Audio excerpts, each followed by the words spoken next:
I've come over today to the West Pennine Moors here in northern England, and I thought I'd go for a little walk. Nothing too strenuous, just the type of walk that regular hill walkers do all the time. And for the route that I've decided to follow, I'll need to be able to navigate to a reasonable standard. Now, here's an important point to start with. When you're walking in an area that needs a higher level of navigation skills, this doesn't mean to say that you forget or don't use the techniques you did when you were a novice. But as we're taking it up a level today, I know that, hang on, let me just measure this. For the first 400 meters, there's a rise of 30 meters. So I'm going to go 400 meters and rise 30 meters. And I'm going to take a bearing of, let's have a look, what is it? So I've got a bearing of 346. And this first upwards section should take me around 9 minutes. Now that is above the level of novice navigator. But don't forget, it's really important that you don't consider some navigation techniques to be below your standard, so you don't use them. You know, they're not. It's a progression. So people with a higher level of ability, all it means is that they have extra skills that they can use as and when needed. So I'll put the full route that I'll be following on your screen. Okay, so this is it. Basically, it's from here at Hordern Stoops. I'm going to walk up to Round Loaf, take a quick visit to the summit of Great Hill, and then back down to around High Shores just to hopefully have a cup of tea down there. So the total distance, I've just worked it out. I work it out at 8.8 kilometers, which I think is just over 5.5 miles. So just a normal, nice little walk before I go down to the cafe afterwards for my lunch. Now, if things go wrong, what do? Simple, I just turn east. If I go east from anywhere on that route, the first section, I'll just get to a track. And when I hit the track, I turn right and it will bring me back to here. The second section, from the summit of Great Hill downwards, if I turn east, I'll hit the road. And again, I turn right and I'll end up in the village of Belmont. Okay, so I've got my escape route. So 8.8 kilometers, let's give it a go.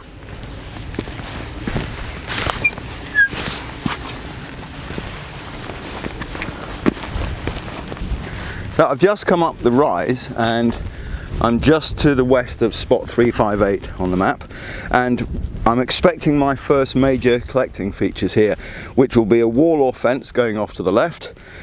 Hopefully there'll be a gate through there. I don't like climbing over walls. There'll be another one to the right, and then, as I said, I'm going to drop down towards Higher Anshore. So we'll carry on. So I've just come up the second rise and I paced it for 160 paces, which is, for me, that's 250 meters. Normally I wouldn't use pacing if it was over around 200 meters, but as you can see around here, this is it's quite a featureless environment, so pacing served its purpose. So at the moment I am at, let's have a look, I'm at 6561, 1687, so that's my position to within 10 meters, which is normally enough. This is my turning place. So from here I need to go to the fence junction, which I can't see. I know it's in that direction somewhere. So I'll just have to trust my compass. And the map tells me that it's on 298 grid.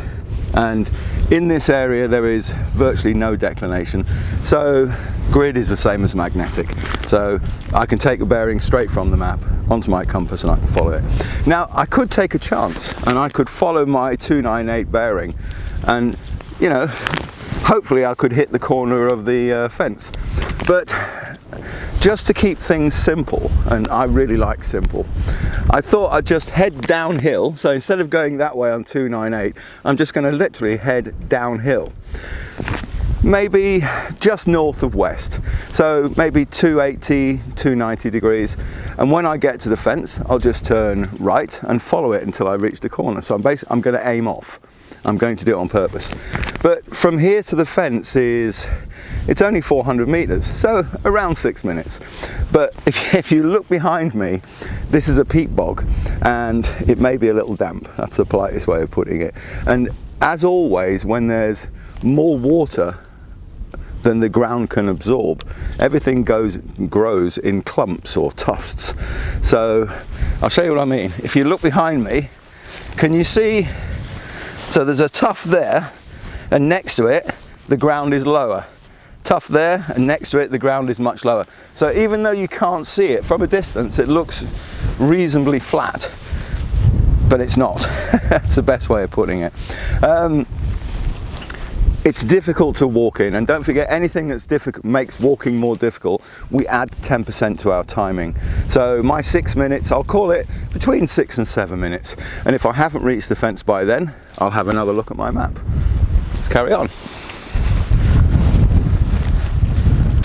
So the 400 meters from Spittler's Ridge, which is that way, instead of taking me 6 to 7 minutes, actually took me over 10 minutes, because walking in these tufts of grass, you really have to go slowly. I'm out here on my own, and I don't want to break my ankle.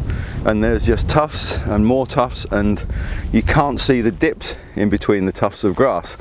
So you just walk really slowly and carefully. So if the terrain slows you down, then just amend your plan.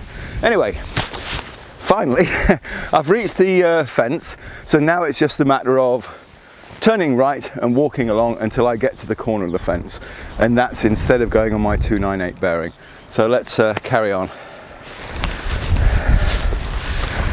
So I've reached the corner, and from here I want to go to the stream junction to the west of Counting Hill. Now, I'm not going to go in a straight line because I want to avoid the stream which runs southwest below the hill. In this area you are going to have to cross streams, but I prefer to keep that to a minimum if I can help it. So to start with, I'll head up on a bearing of, hang on, really should work these things out before I set off, 312. So I want to follow a bearing from here on 312 up to the track that you can see on the map. Now, I'm going to assume that from where the track is, I can actually see back to this corner, because what I'll need to do is I'll need to find my exact location along that track so that I can start the next leg on a bearing. If I can't see this corner from the track, then I'll do something else. Now, it's only 350 meters to the track, but it looks like it's going to be very slow going in these clumps of grass, so I'm not even going to attempt to come up with a time. I know what it would normally be, but it's probably going to take 10 times as long. Also, as I've got to go over a stream, and if you look how close the V-shape, the re-entrant contours are, by that stream, that says to me that that is a very steep-sided valley. It's only very small, but it's very steep, so I need to go down that safely and then get up the other side. Just one point, setting off from here, it is actually shown on the map. I'll zoom in a bit so hopefully you can see this. Can you see this blue line that runs down past the corner where I am now? If you look behind me, you can see there's a line of reeds. Now, in this area, reeds only grow in water. So that stream has got water in it. Now, I don't know if the stream is 2 foot across and I can jump over it, or if it's 2 meters across and I can't jump over it. So I'm going to have to take my time, and if necessarily amend the plan by either going all the way down the hill or all the way up a hill until I can actually find a way over this stream. So wish me luck. I think I might need it. My strategy today, there's lots of strategies. You can have following a bearing, you can have course and fine navigation attack points, you can have aiming off. Well, my strategy today is to keep my boots dry. I'm not sure if it's going to be a successful strategy, but I'll try my best.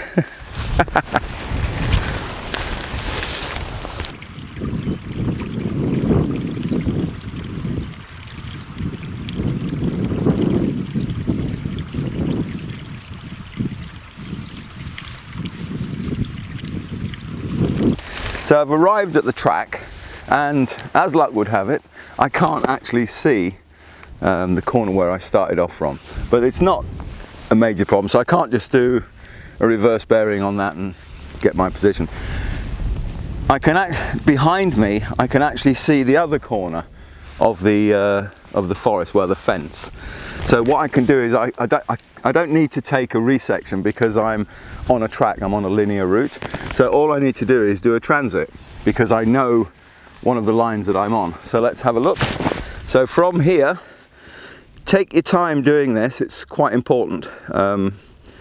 So I've got a bearing of 184. Now, using that bearing 184 and this linear route that I'm on, this track, I'll be able to do a transit and find out my exact location. So I know that I'm somewhere on this track shown here, and I know that I started off from this point here, but I don't know exactly whereabouts I am on this track. And as I'll be following a bearing for the next leg, I need to know where I'm starting from. So I took a bearing to this corner here, which was on 184. So all I need to do is do this, put my compass on the map to the corner there, so it's touching the corner, and rotate the whole compass until the lines are pointing directly up the map. Okay, which is there. So I'll get a highly technical pointer. So I'm on this track, so I know, I know my position is exactly there. That's where I am at the moment. So in other words, there's a W there, so I'm about, let's have a look.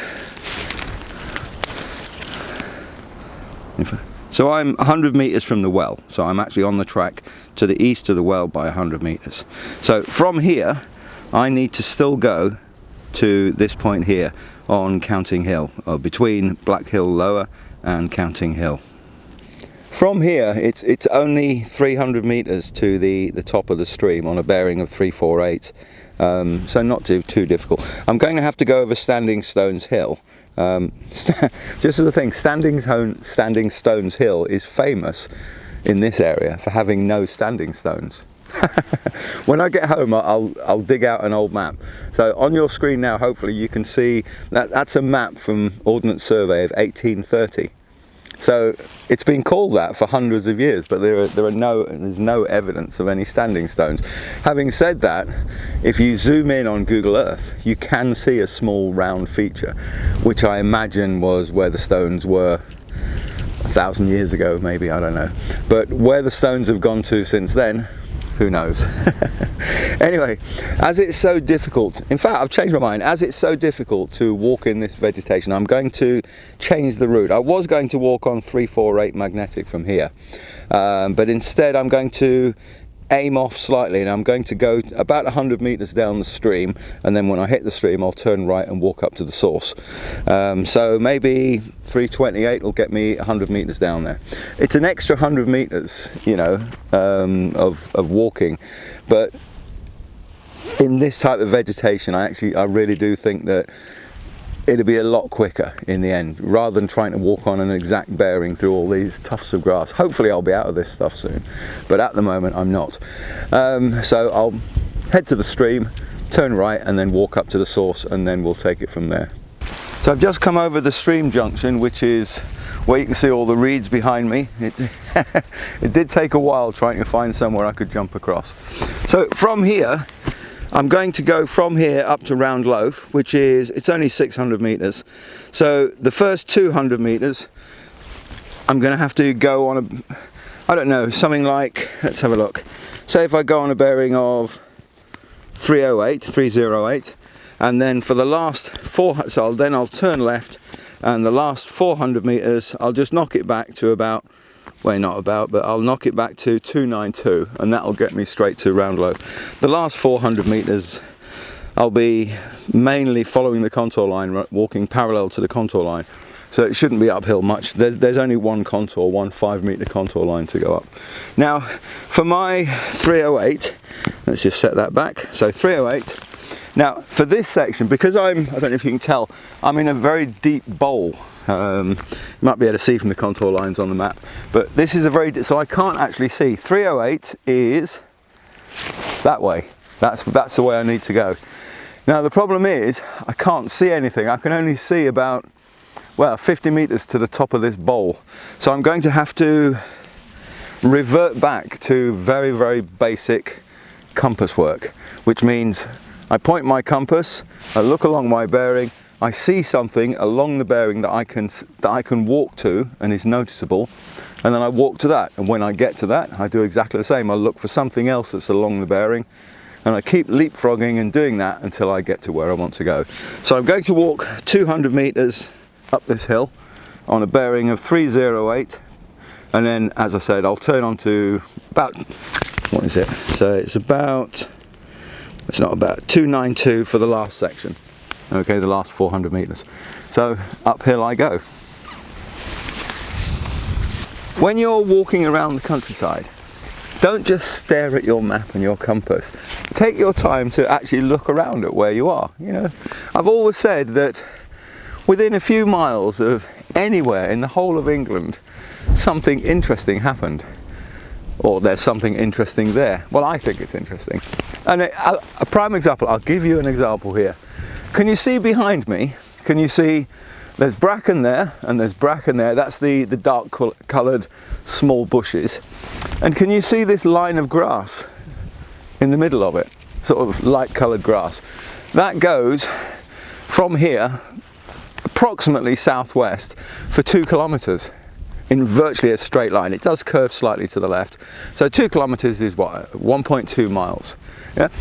This, where I am now, this is the start of the Devil's Ditch. That is the Devil's Ditch. That line that you can see in the ground. It's a late Neolithic, early Bronze Age thing. I don't know what you call it, a ditch. Now, if you think the Neolithic was just after the Stone Age, so you're looking at 5,000 years ago this was dug, and they didn't have mechanical diggers in those days. It doesn't follow the watercourse, you know, it doesn't follow, it's not straight downhill. It's got, if you go on to Historic England website, they actually say about this that it serves no obvious function. They don't know. Archaeologists have been coming up here for at least 200 years. I've seen 200-year-old reports from this about the Devil's Ditch.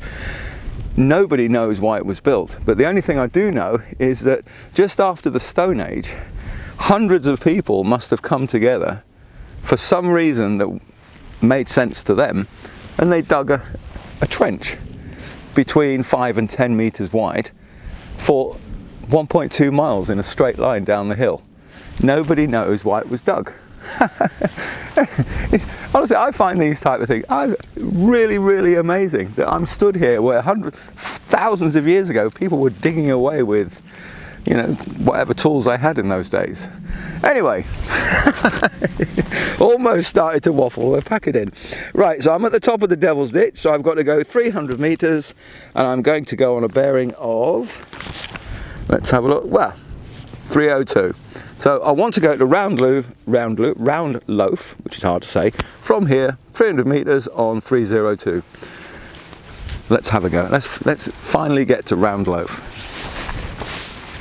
This is Round Loaf, you know, this shape behind me. It's a Neolithic burial mound, and just by the size of it, I'm going to guess that it was somebody very important buried in there. I'll also guess that it was the same people who dug the Devil's Ditch, but who knows. This particular burial mound has never been excavated, so who knows who's underneath there. Oh well, I'm going to go to the cairn on the summit, because that'll give me an exact fix of my position. So this is the cairn on the top of Round Loaf, and from here I'm going to go to spot height 347. So it is, let's have a look, it's 450 meters, so that'll take me, there we go, 7.25 minutes, or we'll call it between 7 and 8 minutes. I'm going to be walking on a bearing of 84 magnetic, so that's that. So it's in that direction for 7 or 8 minutes. So as I said, I'm heading for a spot height, so there won't actually be anything on the ground, so hopefully I'll be able to find it. This appears to have gone wrong. I'm supposed to be heading for spot 347, and I think I'm in the wrong place, because my compass is still on 84 degrees, and if I point it directly at Round Loaf, the cairn on Round Loaf that you can see behind me, then the white needle should be over the orienting arrow, because I'm just doing a reverse back bearing. And looking at this, the compass is actually pointing at the right hand of round loaf as you're looking at it. So I need to walk that way slightly until the white needle is over the orienting arrow and the direction arrow on the compass is pointing straight at the trig point. So let me just walk around.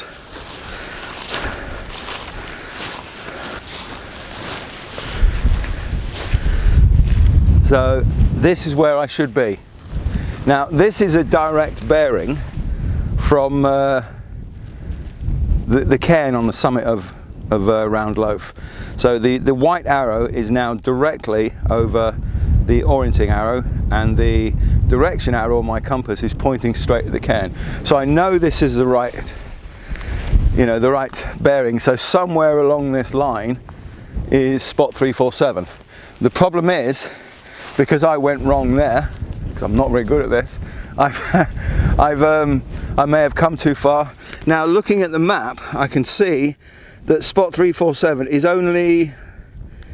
it's about 80 meters from the top of the rise, and I think I've gone too far here, because I can't tell, but that just looks like more than 80 meters. So what I need to do is I need to go back to the top of the rise and then make sure I'm on the right bearing and then walk 80 meters.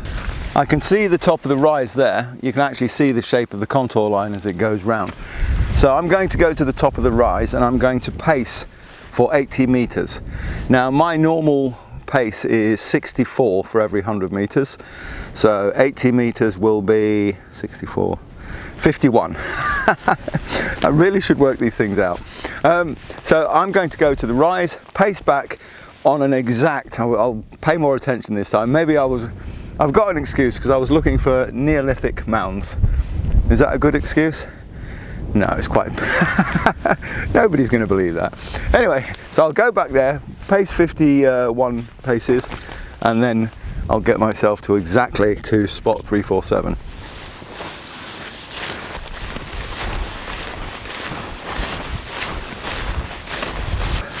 "45, 46, 47, 48, 49, 50, 51.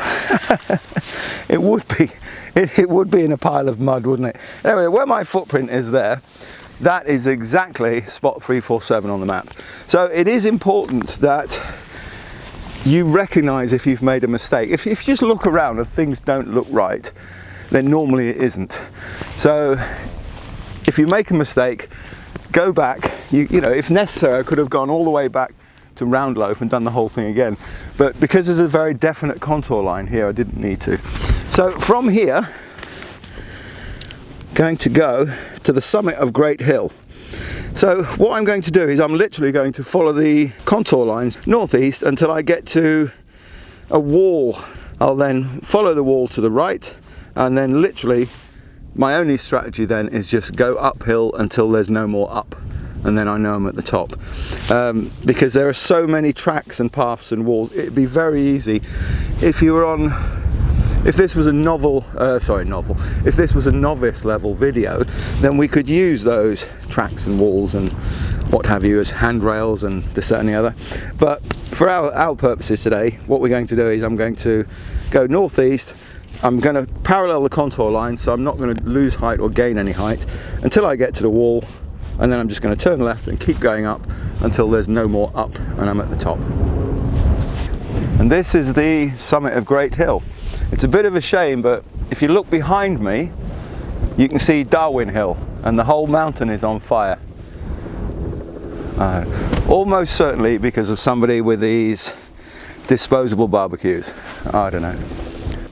From here on the summit, I'm going to walk down following a bearing. There is a track, as you can see on the map, but just as a navigation exercise, I'm going to walk down following a bearing of 326, and it's 200 meters.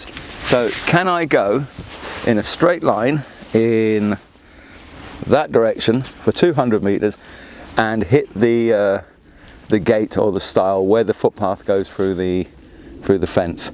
Let's give it a go, let's give it a try. So we found the stile, this is it. Anyway, so I'm going to go now down that way, that's about down there. Basically, I'm going to go southwards. What I'm going to do is I'm going to go along to Redmond's Edge and the junction with High Shore.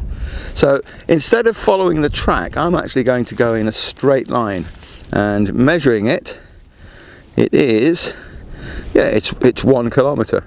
So that should take me 15 minutes. Now we're on the 345 contour line at the moment, and by the time I get to Redmond's Edge and High Shores area, we're up to the 375. But you know, 30 meters rise within 1,000 meters, it's nothing. I'm not going to add any time for the rise for that one, because I'm assuming it won't make any difference. So I'm going to go in a straight line down there, and I'm going to time myself, and I'm going to see how close to 15 minutes does it actually take me. Am I walking at 4 kilometers an hour? So hopefully, by the way, by then finally get a cup of tea when I get down there, get my flask out. So I'll carry on, and I'll see you at Redmond's Edge. So I've been walking for 12 minutes, so I've covered, what's that, 800 meters. So what I'm expecting to see further down there is I'm expecting to see a wall coming out this way, and I'm also expecting to see a re-entrant or a small V-shaped valley which should appear directly in front of me. I can see in the distance there, I can see the rise of where Spittler's Edge is. So I can see the contours, and I can visualize it on the map. As you can see, to the west it drops down, which is that way, and to the right it's more flat. So that's the hill behind me, I can see that, and there's this wall that's coming in, and that drops down behind the wall. So there'll be 1, 2, 3 small circular contour lines, which is 3 small hillocks, and I'm expecting to see them in that direction. So as I continue on here, it shouldn't be more than another couple of 100 meters, and within 100 meters or so I should actually see these 3 small rises appearing on my left hand side. So contour interpretation is important, but in this area it's very difficult because it's flat, it's fells, it's just this. If you go up in the Lake District or North Wales or somewhere, even the Yorkshire Dales, there's contour lines and features all over the place. This type of area is very difficult to navigate in using contours, but it's always worth a try, you know. So as an example, if you look behind me, you can see can you see the rise that goes up behind me? And I can actually see that on the map, just behind. So it goes up there, so there's High Shores. So High Shores is in that direction, and behind it is the rise that goes up. I'll point this out on the map on the screen. So another 200 meters, halfway there I should see these little 3 hillocks appearing on my left hand side, and then it's time for a cup of tea. Oh, I've been waiting for that all morning. Carry on. Today we've just been walking along, taking in the views, and you know, some Neolithic historical sites, but you know, navigation, we did nothing complex. We did no fancy navigation tricks. We just did really good basic navigation at an intermediate level. Okay, so even if you don't know the names of the techniques and skill, if you're an intermediate navigator, you'll be able to do everything that's been shown in this video. You know, to start off, we looked at the 5 Ds, you know, direction, distance, duration, description, and destination. So direction, you know, which way are you going? You know, distance, how far are you going? Duration, how long is it going to take you to get there? Description, what will you see along the route? And destination, you know, what is at where you're going to, and how will you know if you've gone too far? We use lots of skills. Some of them are novice skills, some of them are intermediate skills. As an example, novice skills, when we're in the car park to start off, we oriented our map. We went like this, and we said, right, we need to go that way. Really simple stuff. We used collecting and catching features, you know, like the two walls that when we first came up the first rise, there was a wall going off to the left and also to the right. So we followed handrails, you know, lots of streams. We took and followed compass bearing, lots of them. We practiced contour interpretation, you know, near Redmond Edge. We did back bearings, and we also took transits. As an example of a back bearing, when we went awry, went wrong, we came off Round Loaf and we were looking for a spot height and we couldn't find it, so we had to use our compass to do a back bearing. We also used a transit. If you remember, when we went down to start with and we went to the track, I was hoping that we could actually see where we were, you know, where we started from on the corner of the forest, but we could, oh, sorry, the corner of the fence, but we couldn't. So as we knew that we were on the track, all we needed to do was a transit from the corner of the fence, and then that gave us our exact position on the map. You know, we aimed off a few times, you know, heading to fences, turn some way and then carry on. You know, we practiced timing and pacing. You know, we've done lots of things today, you know, but nothing complicated. Most people who go out walking regularly, if they know how to use a map and a compass, they will be able to do everything that we've done today. They may not know the names of them, but they'll know how to do them. You know, this is the approximate standard that you should be if you want to pass your intermediate level navigation award. Or, you know, it doesn't matter if you can't do it when you turn up on the course, but hopefully you will be able to do it after the training on the course. So after you've watched this video, can you say to yourself, yes, I can do all those things and I can do them really well and it's no problems? If you can, then you are an intermediate navigator. Okay, in the next video in this series, we'll take a quick look at advanced navigation.